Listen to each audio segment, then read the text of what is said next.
Okay, hard to tell with the latency when this thing's going to push completely live, meaning I'm on screen and you can hear me. So in the chat, please let me know, and then I'll know we are officially a go for another episode. There we go. It says I'm live. I see myself, just not a pretty sight in the morning here, 9 a.m. Pacific Northwest. And hello to David, Bill, Oliver, and there's some other people here in the chat. Gerald, what's happening? Welcome, fine people of planet Earth. I am live. Thank you, Bill. And I am alive, and hopefully everything's okay. I think I'm just going to check one thing over here in Lightstream, which I am still using. Yes, it looks like my audio feed is coming from the right place. Let me just do a mic tap. And at some point in the next few seconds or so, you should hear that little tapping on the mic. And here we are in lockdown again, another week. And we've got 2 episodes today. And Bill, you live in the future. What can I say? We have a lot of things going on. We've got this episode this morning, which is going to be a little bit shorter because I actually have to go to a shipping center and send a whole bunch of equipment back. Just finished up the C500 Mark II course for MZ Pro, which is, I think, going live in about a week or so. And I also did some stuff for ATOMOS. And so basically some equipment has to get out of here and free that up. And Rob's coming in from Winnipeg, and there you go. So we've got that. We're going to talk a little bit about yes gear, no gear, a little play on the yes dear, no dear. And then later on today, of course, another episode of Cameron Flask with myself, Caleb Pike, and Ben Barden. And we are going to be doing part 1 of sort of the no NAB week and talk about stuff like that. What's up, George? Good to see you. And there shouldn't be a bad latency, actually, because I'm running mic to camera. Oh, you mean latency in terms of when you're seeing me? That's always hard to tell, though, too, because I know that you're seeing and hearing me a little bit later. There. Look at that little AF go a little funky there for a second. Yes, I have spent many a day and many a time in Glasgow. I was born in Peebles. I don't know if you knew that. So I, in fact, was born in the Borders in Scotland, and I still have a lot of family there. I have people up in Edinburgh.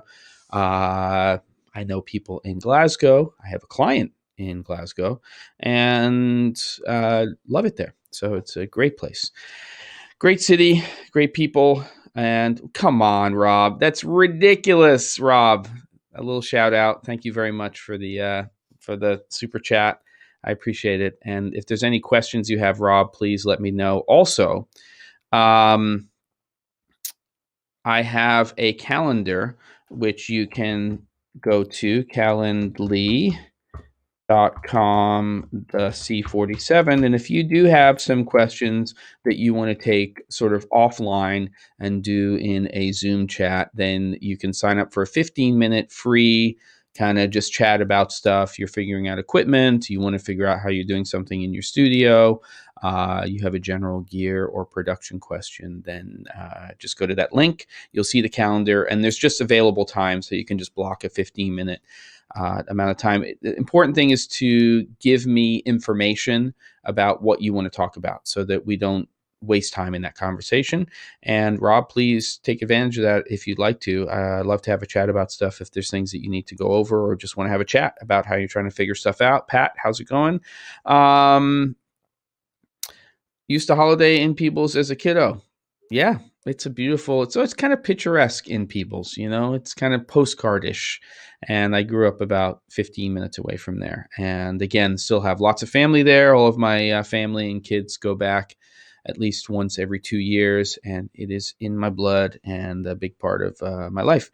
So, Six String Brian, nice to see you as well. And we're doing our thing. Like I said, we may not go for a full hour this morning. The other thing that I'm starting to figure out is that it's with everything that's going on with COVID-19 and people, self-isolating and in lockdown and everything else. There's a lot of things changing right now, and I am becoming a more regular part of something called Office Hours, which is run by Alex Lindsay. If you don't know who Alex Lindsay is, just look him up. He's been in the industry forever and ever. I've known him for a long time, and really, it's talking about how there's going to be a big shift in terms of how, of course, people work, how people communicate with each other, how people use technology. All of this stuff has been happening, but it's now going to get accelerated in a big way. And so Bill is asking if I can evaluate how much my time is worth. I don't know. It depends on you. It's really for you to decide that.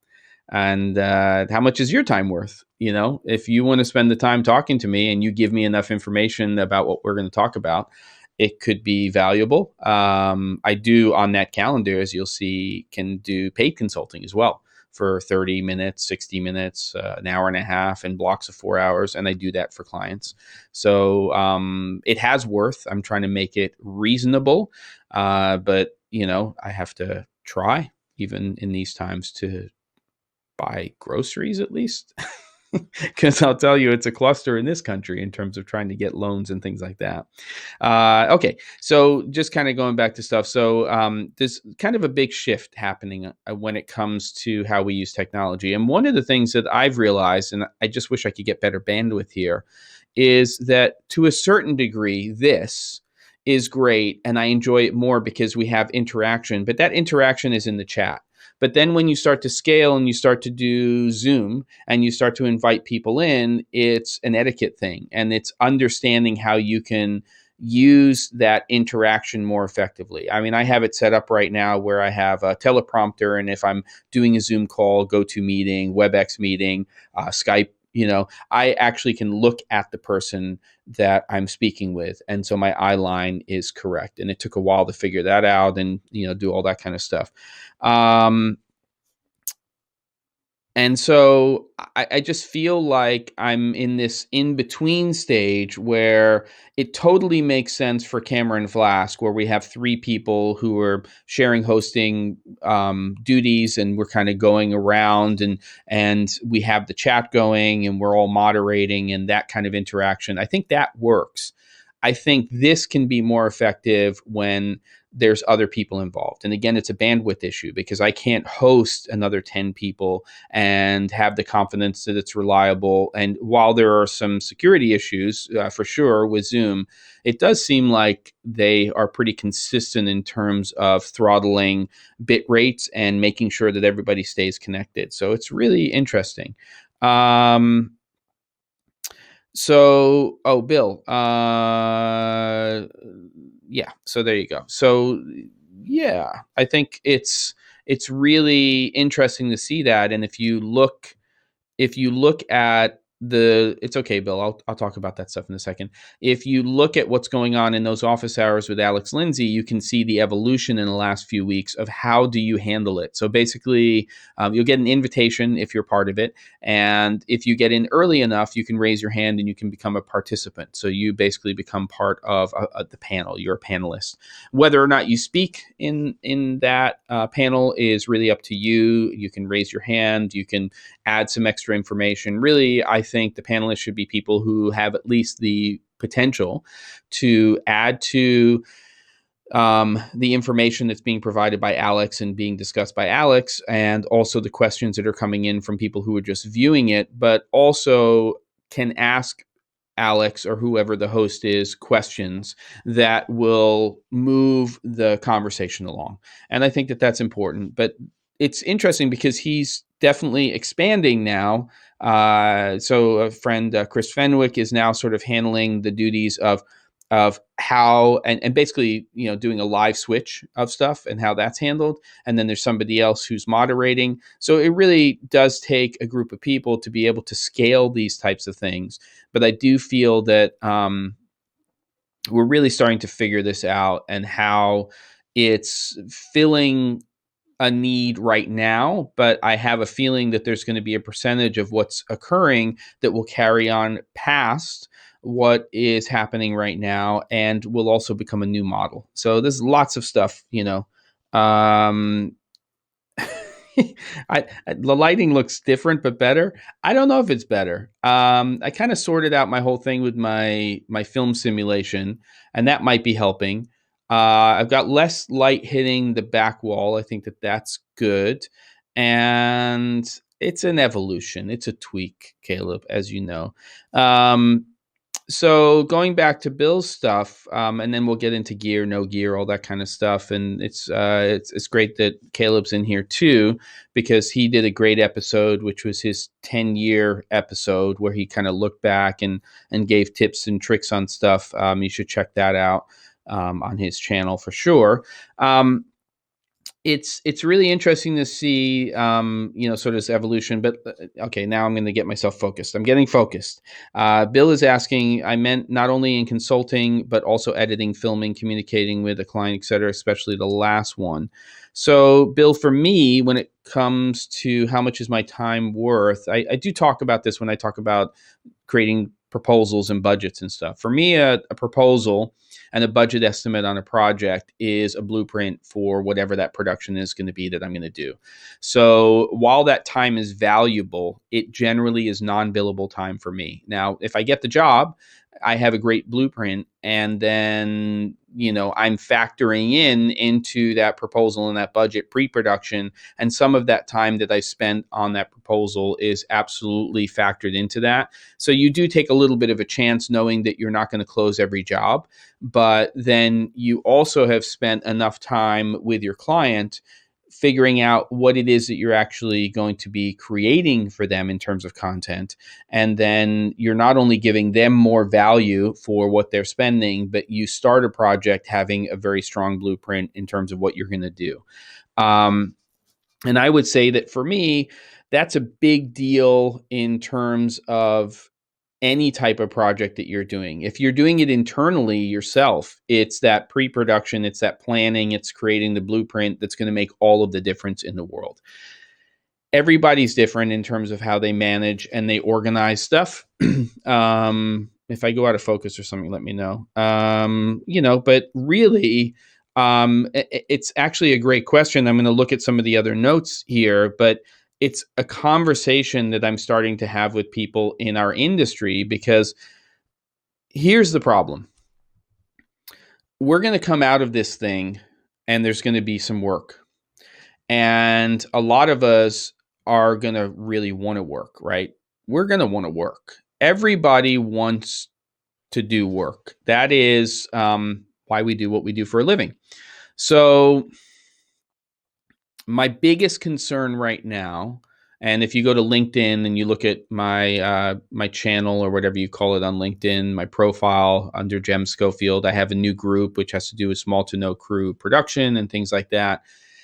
If you look in there, I posted a question about a week ago related to this, which is my concern is, okay, let's just say your average day rate is $600 US a day. Let's just say that's what your average day rate is. And let's say that for people who do what you do for your skill sets, that it's about $650 a day. And let's say for somebody else, they're in another skill set, another type of position, and they're making $1,000 a day. And then there's somebody else who's making $400 a day for the type of work that they're doing. And that's pretty standard for the types of work that you're doing, right? So you're working in grip and electric, you're working as a camera operator, you're working as a DP, you're working as a director or producer, whatever those roles are. People are going to want to work.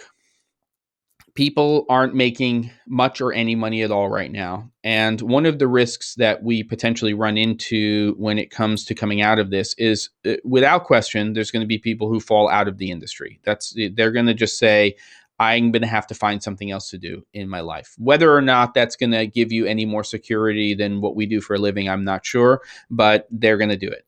Then there's going to be a percentage of people who are going to stick to their guns, and they're going to say, I'm going to continue to go about doing business as usual, right? And when I say as usual, there's nothing usual about where we are or what we're going to be coming out of, but I just mean the process, right? It's keeping the industry in a similar place when it comes to rates and what we're doing. Look, when we come out of this, it's not as if our rent or our mortgages or our expenses have necessarily gone down considerably.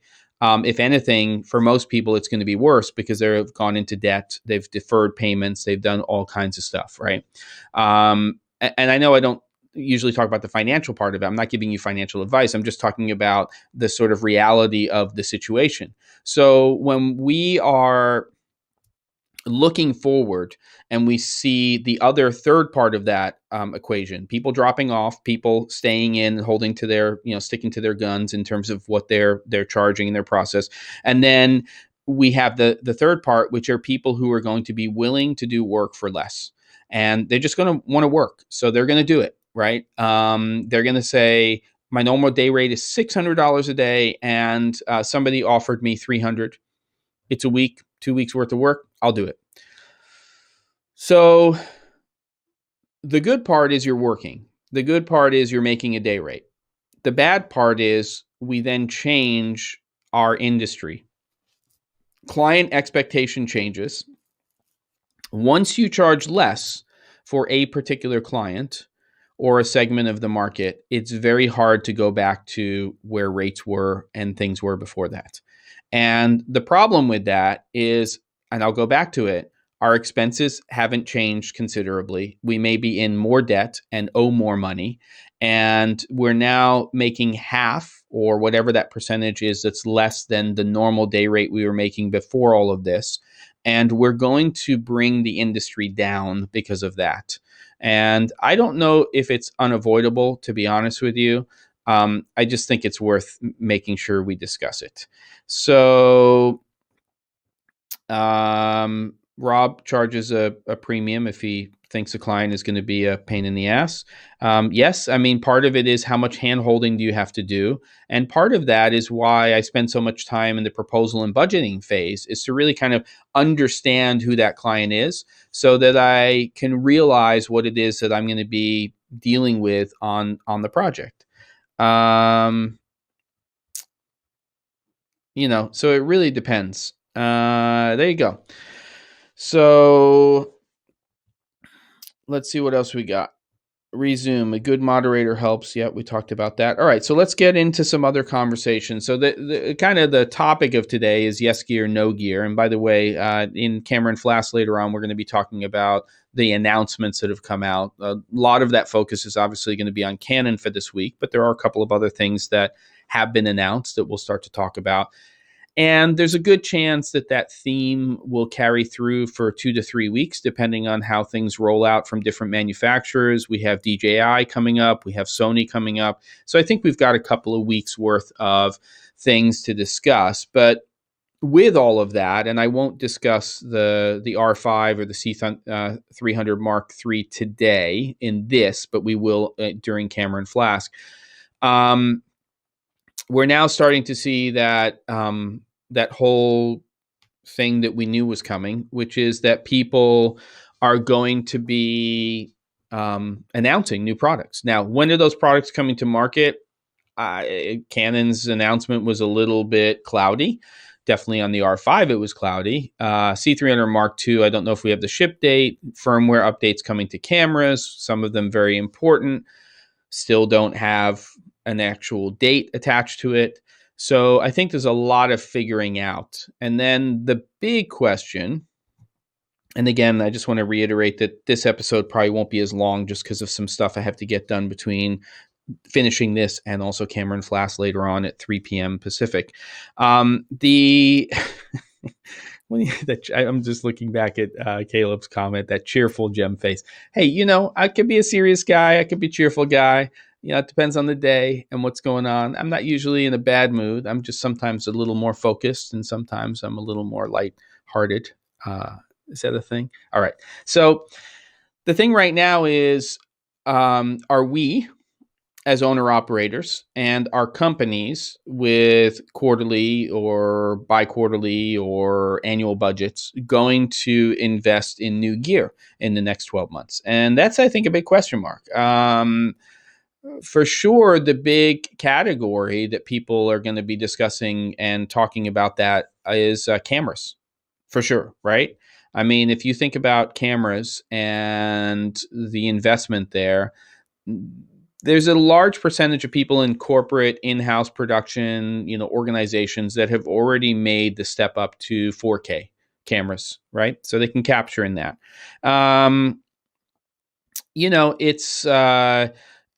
It's going to be hard to justify the big expense of, okay, we're going to invest in 2 or 3 more cameras. I think it's going to be really hard to make that case to your company and say, oh, we need to upgrade to, a 6K or an 8K camera because it's going to give us more resolution. And then in post-production, we're going to be able to do more stuff. And they're going to be like, huh? You've got 4K cameras already. I don't understand. So I think that in reality, that the camera segment of all of this is going to be the one that is going to be the biggest question mark when it comes to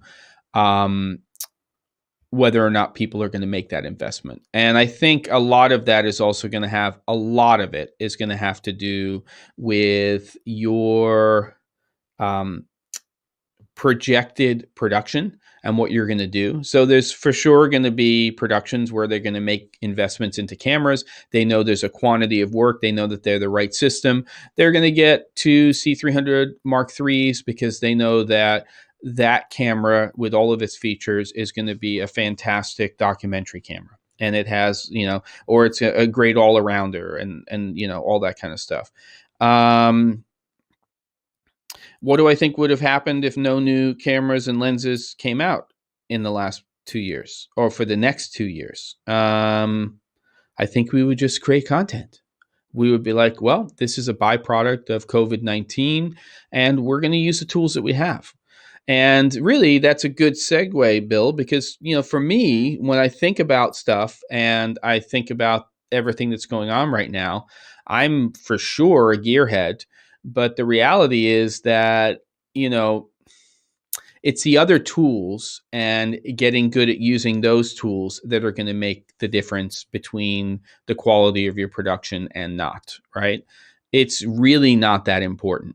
We all, for the most part, have cameras right now that we have a small or a large wish list of things that we would like to have in our next camera. But the images that they are capable of producing, for the most part, are just exceptional across the board. So you might not love one camera's color science as much as another's, and you might not like the fact that it's 8-bit rather than 10-bit, and you might not like that you have to go to an external recorder as opposed to recording internally. You might not like the way the menus are laid out. You may not like the button layout or the exterior sort of interaction with the camera or how you rig it out and all of that kind of stuff. But that said, and that done, all of these cameras are capable of producing exceptional quality images at this point in time, even a $500 to $700 mirrorless camera. Yes, you got to gack it out more and you got to build it up and you've got to have good glass, which is a key area to focus on, the right lenses for the types of productions you're doing, primes versus zooms, all of that kind of stuff.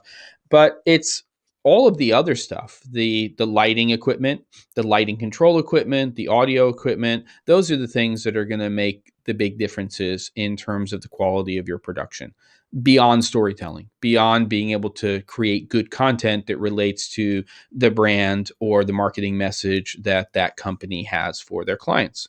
So, am I going to upgrade anything? Are you getting everything you really need out of your C200 and Fuji's? Yes and no. I mean, I have a C200 So the struggle there is I don't have two matching cameras, and a lot of the type of content that I create, educational content, shooting interviews, is usually at least two cameras. So there's a frustration there of not having two matching cameras. And the same is true, that I have some frustrations because I'm still using my original C100 Mark I's, and those are 4K sensors, but they are 1080 cameras. And so they come into the mix for overheads or for other shots, but I then am sort of regulated to pushing that content out unless I'm doing picture-in-picture as 1080 content. So there's a little bit of a frustration there. C200 is a great camera. I think if you're shooting in cinema raw light and you have great lenses on it, it's pretty amazing. If you're shooting in XF AVC and you're using decent glass, the image is good, but there's a lot of compression. The data rate's not super high, and it tends to be a little softer than I'd like.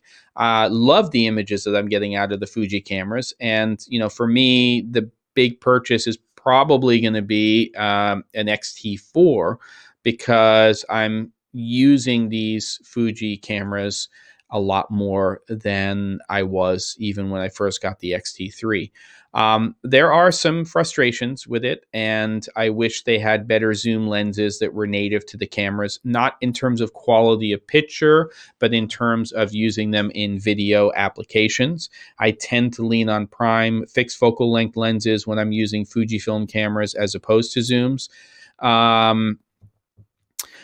But I think aside from the camera body itself and maybe one or two other lenses, I don't think that there's a lot of equipment that I'm going to be purchasing this year unless there's the right type of production. When I build out the studio space, which will become the big expansion for the content on this channel and for my course platform and everything else, there would be advantages to moving to cameras like C300 Mark IIIs for the stuff that's being done there. Ones that have built-in time code, so I can jam sync time code, that have lots of capabilities in terms of frame rates and resolutions and all of that kind of stuff. And I just finished shooting and doing the C500 Mark II course for MZ Pro. And, that's an exceptional camera system that's incredibly versatile.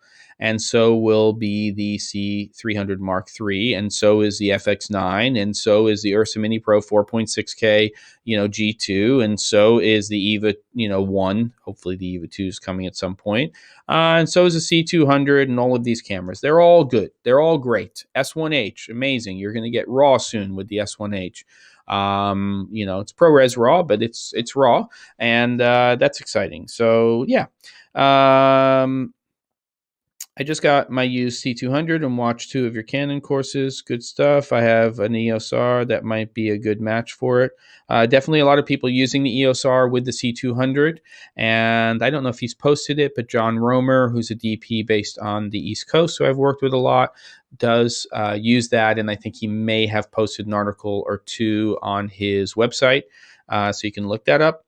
Yes, new studio for sure. It's just going to be an expense, and it's something that is part of the big plan. I have a barn. I shoot out there. Sometimes it's uninsulated. I get the job done. It's a semi-usable space. It is not ideal for day in, day out production. I can't just walk over to that space and just turn on lights and equipment and just start to do production. So there's a lot of challenges there. And as you grow and as you do things, that's part of the process. But when I do, in fact, start the real process of building that studio space out, that will be a big part of the content on this channel. It will be taking essentially about 11 to 1,200 square feet and building that into a studio space that can be used to produce content for clients in a traditional sense, but also to build educational content in and around video production, filmmaking, and things like that. And the space has to be big enough where I can build flats and small sets and things like that, because that's where I want this education to go. And again, That will not really be gear dependent. All of that education will be about how you go about the process of, yes, some of the technical sides of things that you have to have as far as knowledge for what we're doing, but the craft side of it. And so there you go. Yeah, it really is amazing, Pat, how good content can come from these places. What's up, Bart? Bart is building out and starting a series about how he's going to be rebuilding his studio space. And so that's exciting as well. And, seeing that process. And we're going to see more and more people creating content remotely, not only for themselves, but also for their clients, which is another reason the studio is such an important space for me to build. I don't think I'm going to be traveling as much because the crystal ball says that clients aren't going to be having you travel as much. As a content creator, that means I need to pivot, I need to shift, I need to be able to provide those services. It's hard to see the light at the end of the tunnel in terms of how we get to that point. And that's the difficult part. I wish I had a nest egg where I could just say, I'm going to go and do this, but we'll see how it's going. But Pat, it is pretty amazing. I mean, this space has evolved over the last few weeks. This is essentially, I haven't measured it. It's no more than the 10 by 10 room. It might be even smaller than that. And this particular, space has been repurposed to do this. So I'm doing live streams from here. I'm doing consulting from here. I've got an A10 mini switcher, which is really exciting because I got it really early on, but it allows me to do some things with clients that's really interesting. Like, I can feed multiple cameras in. So I can use this camera to have the discussion. I can obviously share my screen and I can push that through, and that can come from the computer and from that input. But I've also recently, as of yesterday, just set it up. Where is it? It's over here somewhere. Well, basically, I have it set up where I now have an HDMI into one of those ports on the A10 Mini, and I can feed my phone directly to that. And I can just airdrop keynote presentations that I've created that are specific to topics that I'm going over with a client. And then I can just use a switcher to switch over to the iPhone.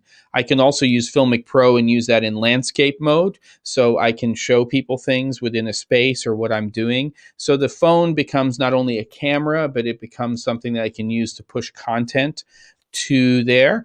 FMC is going to be doing a thing in May that is going to essentially be a 3-day post-production world conference that's going to be virtual, and I'm going to be part of that. I'm only going to do one session. And let me just bring up a calendar here. So, because I brain fart sometimes, and we don't even know what days are what anymore. But let me bring the calendar over here. So in May, on May 18th, at 6 a.m. Pacific, 9 a.m. Eastern, I'm going to be doing a session as part of that post-production world conference, which I believe is it's like $299 for all 3 days or something like that. That conference, I'm going to do something on this live streaming setup and everything that I'm doing inside of here and how I break that down. Grumpy Penguin is in the house. Good to see you here, and nice to have everybody here in the chat. So what day is it? It's that day. The only reason I know what today is it's the hump day. It's Cameron Flass Day. So 3 p.m. Pacific time, me, Ben Barden, Caleb Pike, talking about gear. It'll be fun. So, again, we're not going for a full hour today because I got some housekeeping stuff that I have to do. But the reality is that right now, we should be figuring out and keeping the house in order in terms of that as best as we can in the country you're in and the programs that are available and whatever you're trying to sort out with that.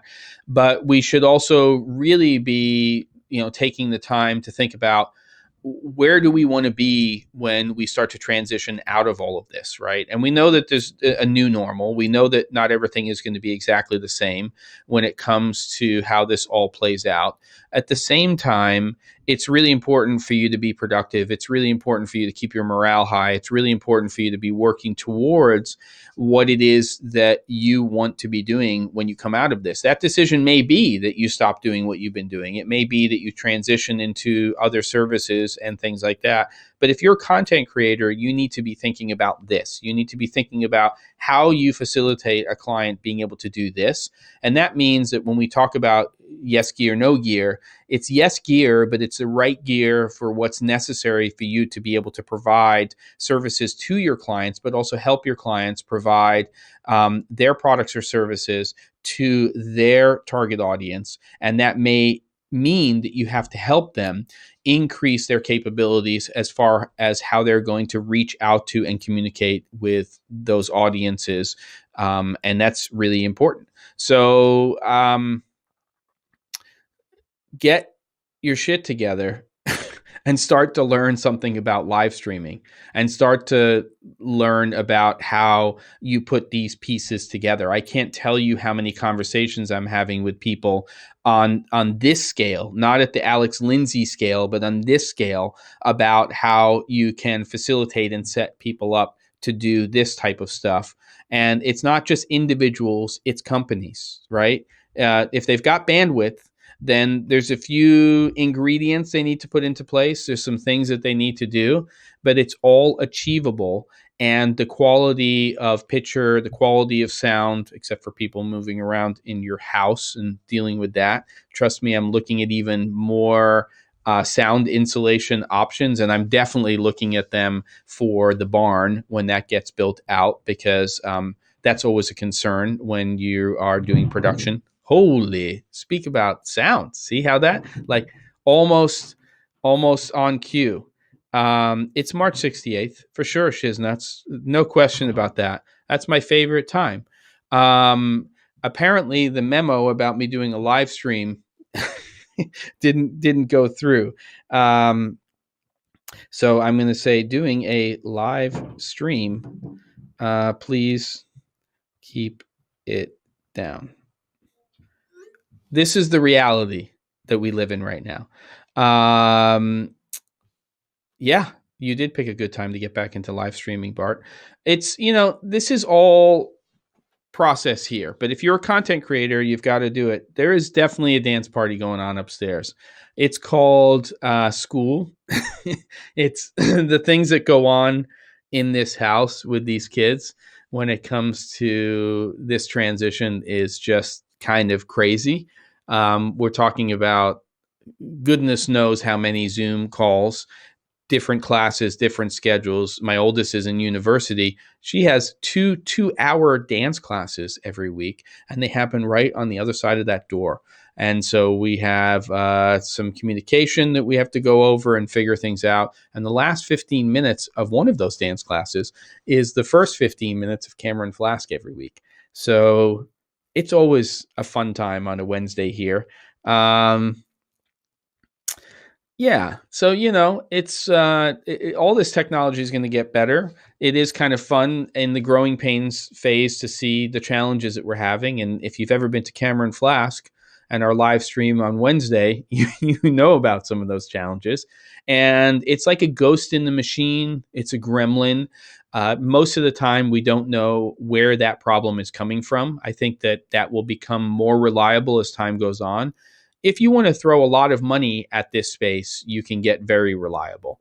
But when it comes to the reality of the masses and everything that we're doing, that's not easy to do. And it's not the reality of everything that's going on right now. There was one question earlier on having to do with AWS Elemental Link Encoder.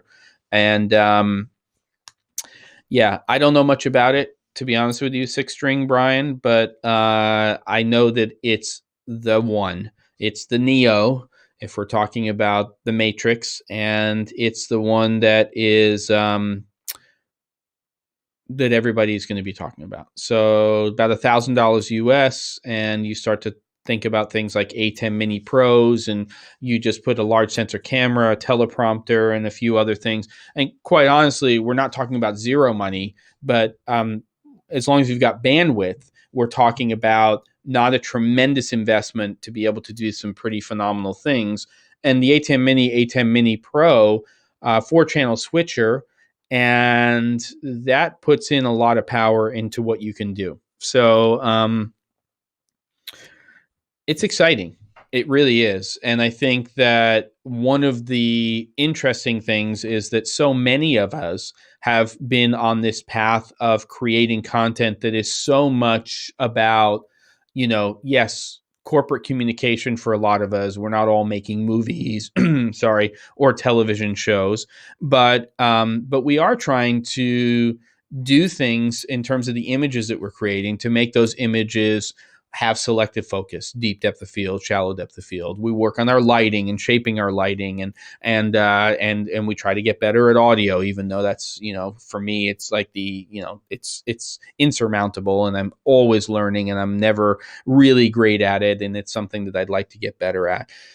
But the reality is that now we have to start thinking in terms of, as far as content creators, creating content that's very different than maybe what many of us are used to. I've done a lot of these, multi-camera events that are kind of like mini TED Talks and things like that. And that was a nice entry point for me to work on projects where we were doing ISO or isolated recordings to all the cameras, but we were treating it like a live event. So we had essentially a monitor and then a director, and it's, on-comm systems talking to the camera operators of where you want those cameras to be, what types of shots you're trying to get.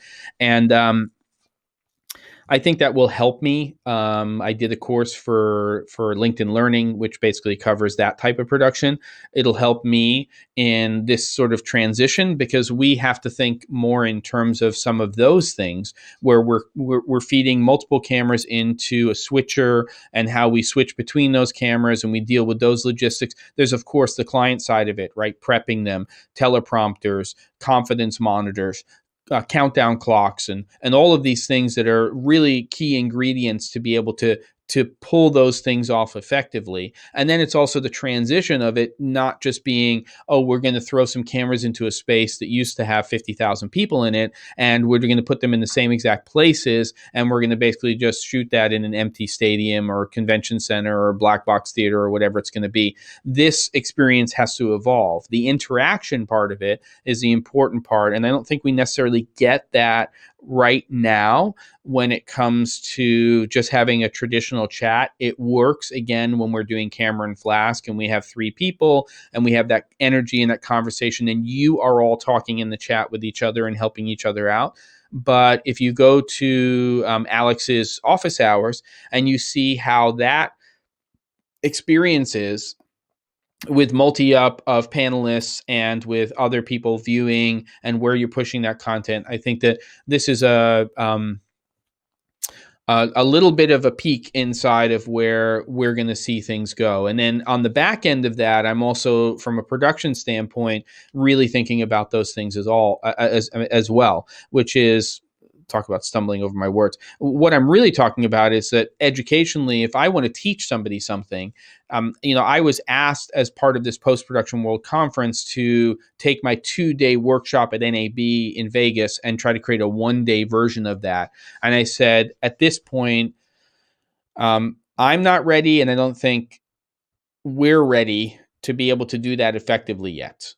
Because the challenge is, especially if you want to do that live, you have to have a different type of production space. You have to have the right crew in place. You have to have a dedicated moderator. You have to have somebody who's switching cameras. You have to have and think out that content in a way that you can give the viewer an experience that may not be a hands-on experience, but it's going to give them great value. You also, in certain situations, I was having a conversation with somebody the other day about something, which is that when it comes to education, if you're interested, I'm talking to a couple of clients about this right now. Let's say you're interested in learning Sony's mirrorless ecosystem, even though we're still waiting for the unicorn, and you want to learn a particular camera, and it's a camera that maybe I've used, but I don't have lots of experience with.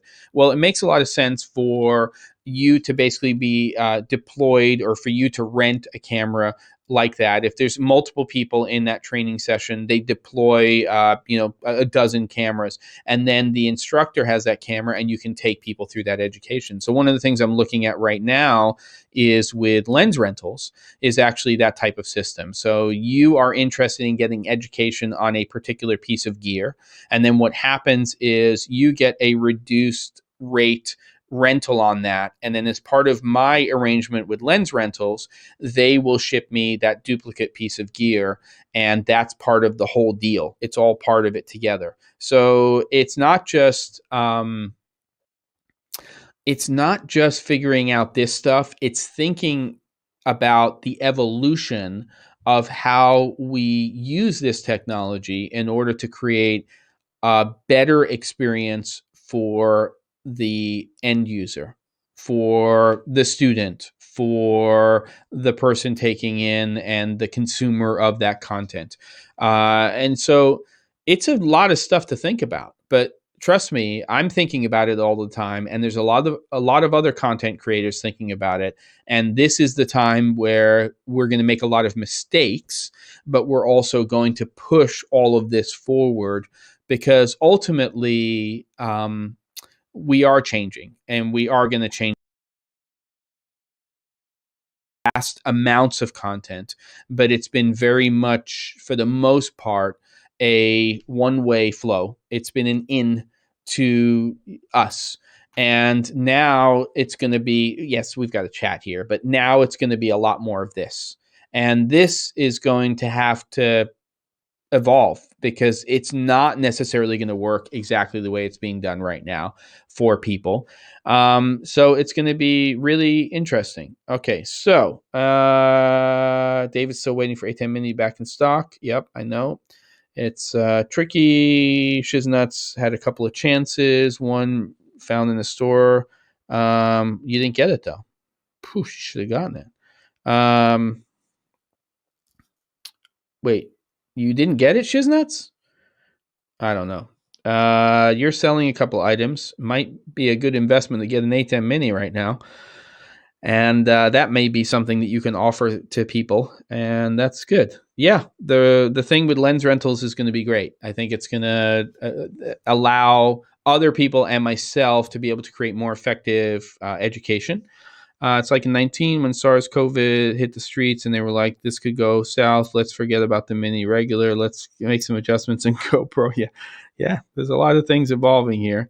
Make sure to put in at the C47 if you want to get my attention. Yeah. David, are you talking about going pro? I mean, I think that the A10 Mini is pretty amazing.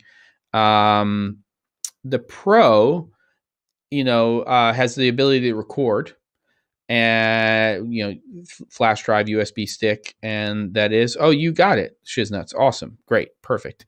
But it also has some streaming technology inside of it, and then the big one is that you can see a 4-up of your program stream, so you can see everything that's plugged in, and then make better decisions about how you're switching it. I think the big issue about online education is picking a camp, so to speak. You can find 100 opinions on YouTube saying different things, so bespoke educational programming is important. I agree. And you have to feel a connection to the educator, or sort of the ethos or the kind of DNA of the education of that particular brand, right? And that's, sorry about the focus issue. And that's really going to depend on a number of factors. But even if you take a look at LinkedIn Learning, which is lynda.com, a lot of it's going to have to do with the instructor, right? You can have the platform, and the platform can have a format and all of that kind of stuff, but you're going to have to connect. It's sort of like when I buy a book on a subject matter, like craft of lighting, cinematography.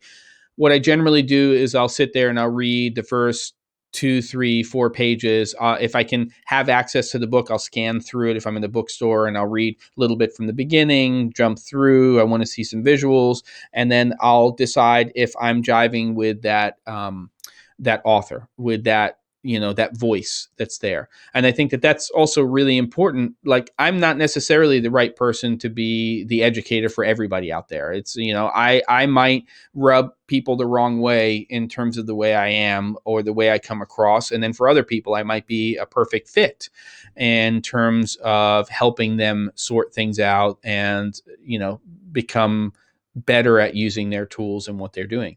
So you have to acknowledge that. It's the reason that we're attracted to certain types of content creators as well, because there's just something about the way they speak to you. And then you could be speaking to another colleague who might be a great friend of yours, but they hate that person. And I don't mean hate, but they don't, that person, that content creator rubs them the wrong way. And that's okay. I think it's the reality of, and it's the choice that we have, but it's the reality of finding the right person to consume that content from. And obviously we're consuming content from multiple places, and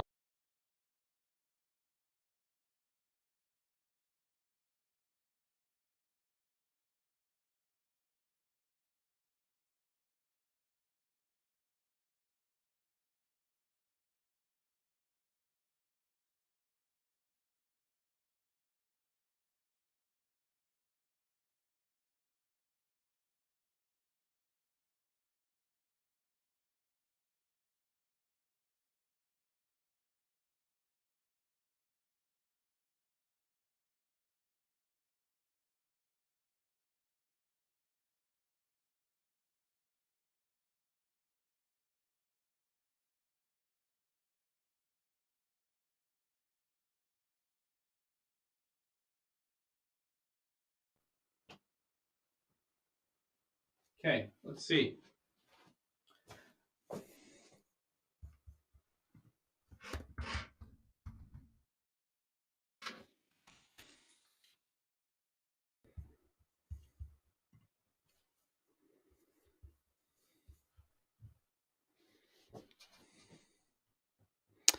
Let's see if I come back. Push a logo for a second.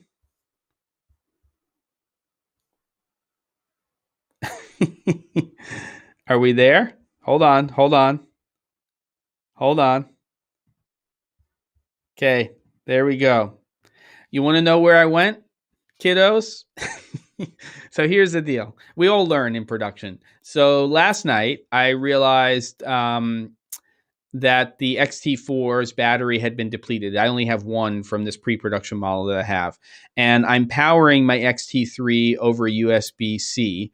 And I usually have that plugged in to that camera all of the time. So it's just plugged into mains all of the time. But last night I was like, I need to charge the X-T4. And instead of what I should have done, which is I have another brick and power brick, and I have another USB-C powering cable and plugged that in.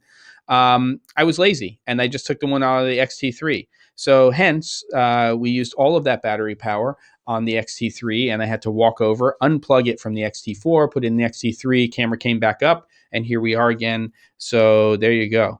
Daughter dancing on the internet cable. Love it. Phil woke up after that. I went away and they got a comment in there. Look at that. Oh no, maybe that. There you go. Perfect. Okay. So, yeah, battery is a mistake. It's not the battery. It's, I am powered. It's a weird camera because in order to power it off of mains through USB-C, you have to have a battery in the mirrorless camera. And I don't think that's unique. I think a lot of these cameras that will power over there will do that. Look at this. I was supposed to go short so I could get all this stuff done. And here we are close to an hour. It's always that way. The conversation does go black, picks up when the screen goes black.